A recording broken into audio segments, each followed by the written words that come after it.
नमस्कार, कैसे हैं आप लोग। उम्मीद करता हूं कि आप लोग बहुत बेहतर होंगे। एसएससी सीपीओ 2024 वाले जो एस्पिरेंट हैं उनके रिजल्ट के रिगार्डिंग बहुत बड़ी अपडेट है। आपका जो रिजल्ट है वो बहुत जल्द आने वाला है, तो कब तक रिजल्ट आ सकता है इसके बारे में कंप्लीट इन्फॉर्मेशन इस वीडियो में आपको मिलने वाली। उसके अलावा आपकी जो अटेंडेंस है उसका आरटीए का रिप्लाई आ चुका है, आपकी अटेंडेंस आउट हो चुकी है, 45% आपकी अटेंडेंस रही है। उसके अलावा इस पॉइंट पे भी इस वीडियो में हम बात करेंगे कि फिजिकल का जो एग्ज़ाम है वो कब तक एक्सपेक्टेड है, कब तक आपका फिजिकल का जो एग्ज़ाम है वो हो सकता है। उसके अलावा आपका जो मेंस का एग्ज़ाम है वो कब तक एक्सपेक्टेड आप कर सकते हो, मतलब कब तक उम्मीद कर सकते हो कि आपका एग्ज़ाम मेंस का हो जाएगा, और उसके हिसाब से आप जो है अपना प्लान बनाओ और उसके हिसाब से अपनी प्रिपरेशन करना स्टार्ट कर दो।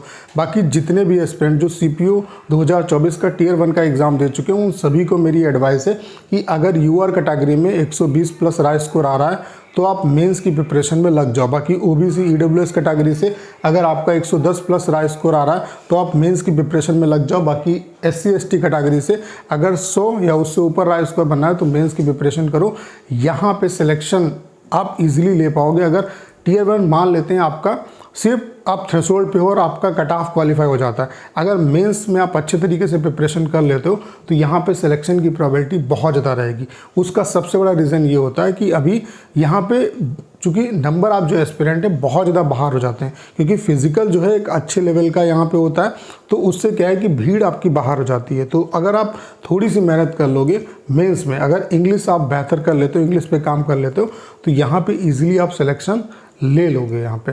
तो मैं आप सभी को यही एडवाइस देता हूँ कि अच्छे तरीके से मेंस की प्रिपरेशन यानी कि इंग्लिश की जो प्रिपरेशन है वो बहुत अच्छे तरीके से करो, और फिजिकल की भी प्रिपरेशन करते रहो, क्योंकि मेंस जो है वो आपका सिलेक्शन का एक बहुत बड़ा फैक्टर होता है। क्योंकि मान लेते हैं टियर 1 में बहुत अच्छा नहीं कर पाया और फिजिकल की आपकी अच्छी तैयारी है तो आप मेन से चीज़ें कवर कर सकते हो। तो सभी को यही एडवाइस है कि अगर इतना स्कोर आपका बनना है यूआर कैटेगरी से 120 प्लस, उसके अलावा ओबीसी ईडब्ल्यूएस से 110 प्लस, और उसके अलावा एससी एसटी से 100 प्लस बनना है तो आप मेंस की प्रिपरेशन में लग जाओ, ठीक है, अगर आप वाकई में सिलेक्शन यहाँ पे लेना चाहते हो।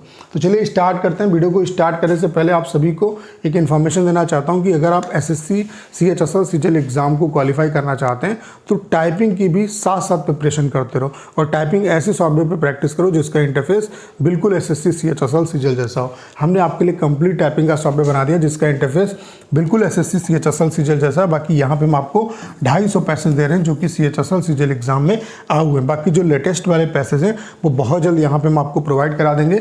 एक दिन का जो डेमो है वो आपका बिल्कुल फ्री है। मैं आप सभी से जरूर कहूँगा एक बार डेमो जोड़ दीजिएगा। डेमो का लिंक डिस्क्रिप्शन और कमेंट बॉक्स में पिन किया हुआ है, वहाँ से आप डेमो दे सकते हैं, और अगर आप डेमो से सेटिस्फाई होते हैं तो अपना जो बेस्ट प्लान है वो परचेज कर सकते हैं।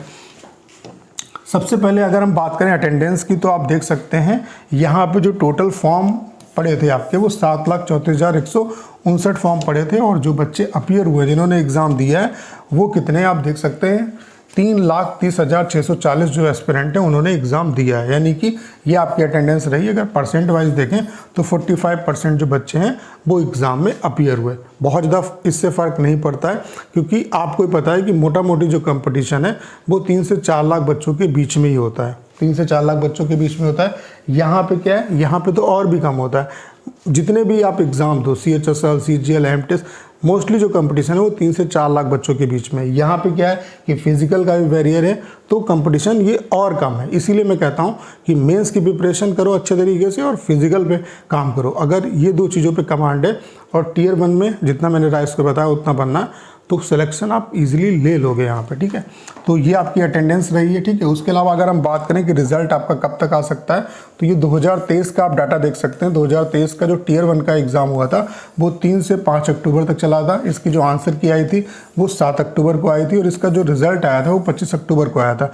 2023 में प्रोसेस काफ़ी फास्ट चला है, और सीपीओ में अमूमन ये देखा गया है कि प्रोसेस जो है अदर जो एग्ज़ाम है उनकी कंपेयर में काफ़ी फास्ट रहता है। यहाँ पे रिजल्ट आपका काफ़ी फास्ट आता है, और उसके बाद फिजिकल भी बहुत जल्द करा लिया जाता है।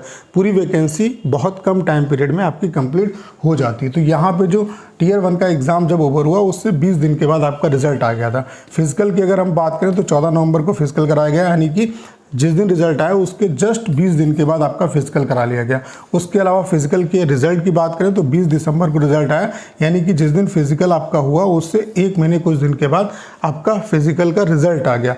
और मेंस की अगर हम बात करें तो 8 जनवरी को मेंस हुआ था, यानी कि जिस दिन फिजिकल का रिजल्ट आया उसके 18 दिन के बाद आपका मेंस का एग्जाम करा लिया गया। तो यहाँ पे आप देख सकते हैं सीपीयू 2023 का जो रिजल्ट आ गया था वो 20 दिन के बाद आ गया था। अगर हम सीपीयू 2022 की बात करें तो 27 दिसंबर को इसका टियर 1 का रिजल्ट आया था, जबकि एग्ज़ाम जो था वो 9 से 11 नवंबर के बीच में हुआ। तो यहाँ पे 45 डेज़ लगे थे आपका रिजल्ट आने में। तो आप देख सकते हैं कि 20 दिन यहाँ पे लगे, 45 डेज़ यहाँ पे लगे। तो मोटा मोटी अगर इसका ऑन एन एवरेज ले लें तब भी 40 दिन के अंदर आपका रिजल्ट किसी भी कंडीशन में आ जाना चाहिए। सीपीयू 2024 की अगर हम बात करें तो सीपीयू 2024 का जो एग्ज़ाम हुआ है वो 27 से 29 जून के बीच में हुआ है। आंसर की इसकी 5 जुलाई को आ गई थी। तो रिज़ल्ट की जो संभावना है वो ये है कि 10 अगस्त से पहले आपका जो रिज़ल्ट है वो आपको देखने को मिल जाएगा। अब हो सकता है वो आ जाए, कल में भी आ जाए, लेकिन 10 अगस्त तक किसी भी कंडीशन में आपका जो रिज़ल्ट है वो आने की संभावना है। इसमें बहुत ज़्यादा डिले आपको देखने को नहीं मिलेगा। ठीक है, अगर 10 अगस्त तक आपका रिजल्ट आ जाता है तो आप ये मान के चलो कि फिजिकल का जो एग्ज़ाम है आपका वो सितंबर लास्ट तक हो जाएगा। किसी भी कंडीशन में सितंबर लास्ट तक आपका जो एग्ज़ाम है फिजिकल का वो करा लिया जाएगा। और अगर फिजिकल का एग्ज़ाम सितंबर लास्ट तक हो जाता है तो फिजिकल का जो रिज़ल्ट है मोस्ट प्रोबेबली अक्टूबर लास्ट या नवंबर के फर्स्ट वीक तक आ जाएगा। और मेंस की अगर हम बात करें तो नवंबर लास्ट तक किसी भी कंडीशन में आपका जो मेंस का एग्ज़ाम है वो हो जाएगा। तो मोटा मोटी आप देख सकते हो कि आपको जो मेंस है, मैंने ये डेट आपको क्यों बताई, मतलब ये मैं क्यों बता रहा हूँ आपको, ताकि आप यहाँ से अपना टारगेट सेट करो कि आपके पास कितना टाइम है, उसके अलावा सिलेबस को कैसे कंप्लीट करना है, प्रैक्टिस किस तरीके से करनी है, वो चीज़ें आपको डिसाइड करनी है। उसके अलावा अपने फिजिकल को भी, उसके लिए भी टाइम आपको निकालना है। तो नवंबर लास्ट तक किसी भी कंडीशन में आपका मेंस का एग्ज़ाम हो जाएगा। तो उसके हिसाब से अपनी स्ट्रेटजी बनाओ, अच्छे तरीके से इंग्लिश पे वर्क करो, जो बेसिक बुक्स हैं उनको पहले पढ़ना स्टार्ट करो। जैसे कि आपकी एमबी पब्लिकेशन है वहाँ से बुक है आप याद करो। उसके अलावा मिरर ऑफ कॉमन एरर, वहाँ से आपकी जो ग्रामेटिकल चीज़ें हैं वो इम्प्रूव होगी। और फिर प्रैक्टिस आप करो ज़्यादा, तो उससे क्या है कि आपका स्कोर बूस्ट होगा। और मॉक टेस्ट दोगे तो उससे बहुत ज़्यादा आपको बेनिफिट मिलेगा। तो नवंबर लास्ट तक आपका मेंस हो जाएगा। तो उसके हिसाब से अपना टारगेट बना लो कि कैसे कैसे आपको चीज़ें कवर करनी है और कैसे अच्छा स्कोर यहाँ पे आपको गेन करना है। बाकी 10 अगस्त तक आपका जो रिज़ल्ट है वो आने की बहुत ज़्यादा संभावना है। 10 अगस्त तक आपका जो रिज़ल्ट है वो आ जाएगा। तो उम्मीद करता हूँ सारी जानकारी आप बहुत अच्छे तरीके से समझ पाए होंगे।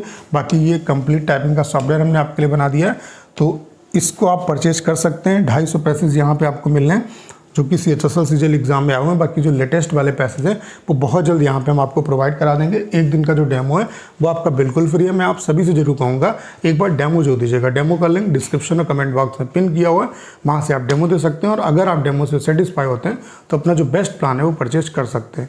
उम्मीद करता हूँ सारी जानकारी आप बहुत अच्छे तरीके से समझ पाए होंगे। करना क्या है, इस वीडियो को शेयर करना है। उसके अलावा अगर आप चैनल पर नए हैं और आपने अभी तक इसे सब्सक्राइब नहीं किया है तो प्लीज़ चैनल को सब्सक्राइब करना मत भूलिएगा।